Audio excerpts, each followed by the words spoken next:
अस्सलामुअलैकुम दोस्तों, मेरा नाम है मोहम्मद वकास सलमान और आज हम अक्ल की बातों में डिस्कस करेंगे जिस पहलू पे, उसका नाम है मायूसी।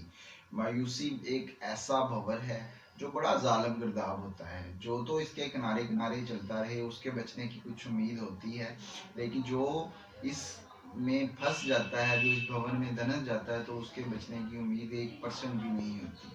आप ये सोच रहे होंगे कि मैं इस टॉपिक के बारे में क्यों आया। मैं आज एक महफिल में गया जहाँ जवान लड़के और लड़कियां बैठे आपस में गुफ्तो शनीद कर रहे थे, और उनकी गुफ्तो शनीद से इस बात का वाज़ेह अंदाज़ा हो रहा था कि वो शदीद मायूसी और नाउमीदी का शिकार हैं।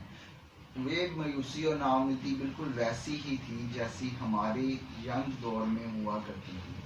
आजकल के दौर में तो साइकियाट्रिस्ट वगैरह होते हैं कि जब अगर आपको कोई मायूसी या नाउमीदी हो तो आप उनसे जाके कंसल्ट करते हैं, वो आपको कोई मशवरा देते हैं बेहतर, या आपको कोई मेडिकेशन वगैरह बता देते हैं। लेकिन हम जब इस एज में थे तो ऐसा कोई सीन नहीं होता था। हमारे दौर में साइकियाट्रिस्ट के पास सिर्फ वही बंदा जाता था जो इंतहाई शदीद दर्जे का पागल हो या कोई उसको शदीद ज़हनी दबाव या तनाव का शिकार हो।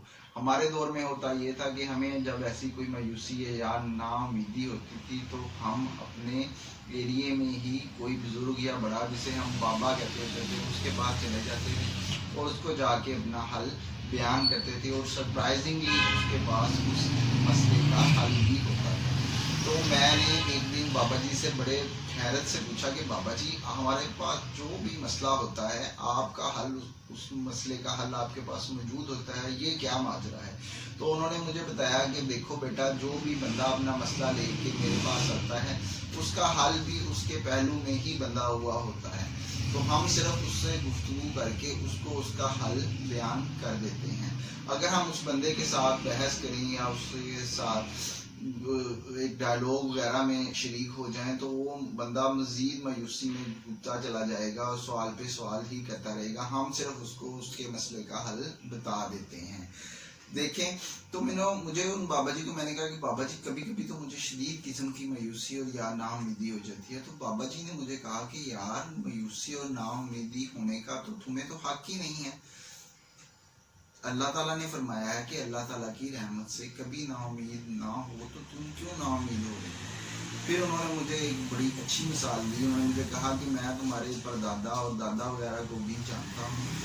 तुम्हें याद होगा कि तुम्हारे दादाजी यंग एज में फोर्थ हो गए थे, लेकिन उनके मरने से पहले उनके अल्लाह ताला ने उन्हें तुम्हारे वालिद की सूरत में एक औलाद नरीना अता फरमाई, जिससे आगे तुम पैदा हुए। तो तुम लोग तो बिल्कुल वक़्त की छानली में कुदरत ने छांट के तुम लोगों को इस दुनिया में लेके आए। तुम लोग तो बड़े खुश नसीब हो, तुम क्यों मायूस होते हो। तो मैंने बाबा जी से पूछा कि आखिर हम मायूस या नाउमीद क्यों होते हैं।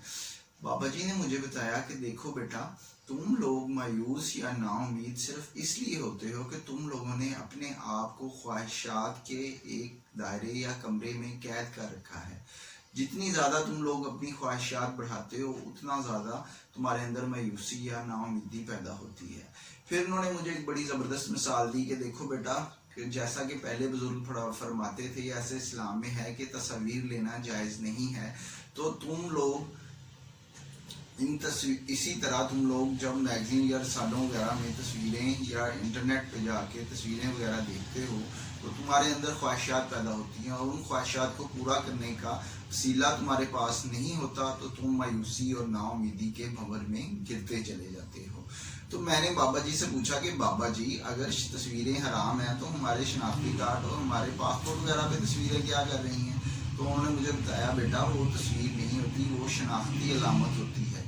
तस्वीर वो होती है जो आपके अंदर ख्वाहिशात पैदा करे। जैसा कि हमने मोबाइल देख लिया कोई इंटरनेट के ऊपर, तो हमारे दिल में ख्वाहिश पैदा हुई कि यार हमारे पास भी ये मोबाइल होना चाहिए। तो इसको मायूसी या नाउमीदी में आपकी घेर लेती है ये बात। फिर उन्होंने मुझे ना एक बड़ा ज़बरदस्त किस्म का वाक़या सुनाया। उन्होंने मुझे कहा कि देखो बेटा, एक दफ़ा ना हम कलर कहार की ना झील की सैर करने गए। तो हम कश्ती में बैठ के सैर कर रहे थे। तो कश्ती में ना एक बड़ा खूबसूरत सा नौजवान था, लंबा चौड़ा, लंबे बालों वाला। तो उसने कश्ती में खड़े होकर ना डांस वगैरह सा करना स्टार्ट कर दिया। कश्ती ने हिचकोला खाया और वो लड़का जाके पानी में जा गिरा। अब हम सब बैठे हुए देख रहे थे कि ये उस बंदे को तैरना भी नहीं आता था जो पानी में गिर गया था। نہ ہی ہم لوگوں کو تیرنا آتا تھا. اب ہم لوگ صرف اس کو ڈوبتا ہوا اس کی چیخ و پکار سن رہے تھے. تو اتنے میں ہی پاس ایک بزرگ بابا تھا کشتی میں بیٹھا ہوا, تو اس نے دریا میں جھیل میں چھلانگ لگائی. چھلانگ لگا کے لڑکے کو باہر نکال لایا. لڑکے نے اس بندے کا بڑا شکریہ ادا کیا کہ بابا جی آپ کا بہت شکریہ. بابا جی نے کہا کہ تمہاری جان بہت قیمتی ہے, تم میرا شکریہ نہ ادا کرو, تم اس قابل تھے کہ تمہاری جان بچائی جا سکے.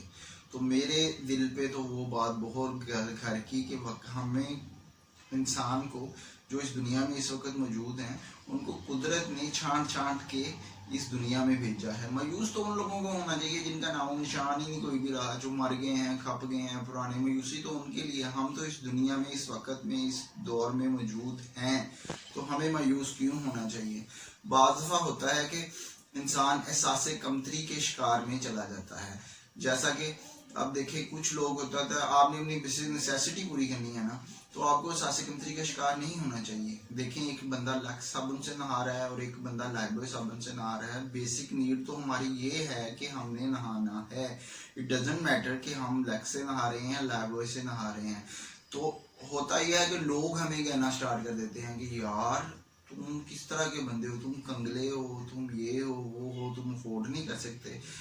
اس سے ہوتا یہ ہے کہ انسان جا کے احساس کمتری کے اندر چلا جاتا ہے. جبکہ اللہ تعالیٰ نے تو انسان کو بہت ساری چیزوں سے نوازا ہوا ہے. جیسے اللہ تعالیٰ نے آپ کو جسم کے سارے اعضاء دیے, آپ دیکھ سکتے ہیں, سن سکتے ہیں, بول سکتے ہیں. تو آپ کو تو احساس کمتری کا ہونا نشان ہونا ہی نہیں چاہیے. ہاں اس بندے کو چاہیے ہوتا ہے جو احساس کمتری کا شکار ہو, وہ تو دوسرے کو جواب دے کہ بھائی اللہ تعالیٰ نے تو مجھے اس چیزوں سے نوازا ہوا ہے, میں کیوں احساس کمتری کا شکار ہوں. لوگ اکثر اس پہلو سے احساس کمتری میں چلے گئے ہیں. اب قصہ مختصر یہ ہے کہ آپ کو یہ بات بتاتا ہوں کہ آپ کو اپنی اور خواہشات کے درمیان تھوڑا فاصلہ رکھنا چاہیے. بالکل اسی طرح جیسے میں آپ کو مثال دیتا ہوں کہ کتا ہوتا ہے نا ہمارے گھر میں, ہم اسے کہتے ہیں کہ بھائی ادھر بیٹھ جا, میں اپنا کام کر لوں, کام کر کے آتا ہوں, پھر تمہارے ساتھ کھیلوں گا.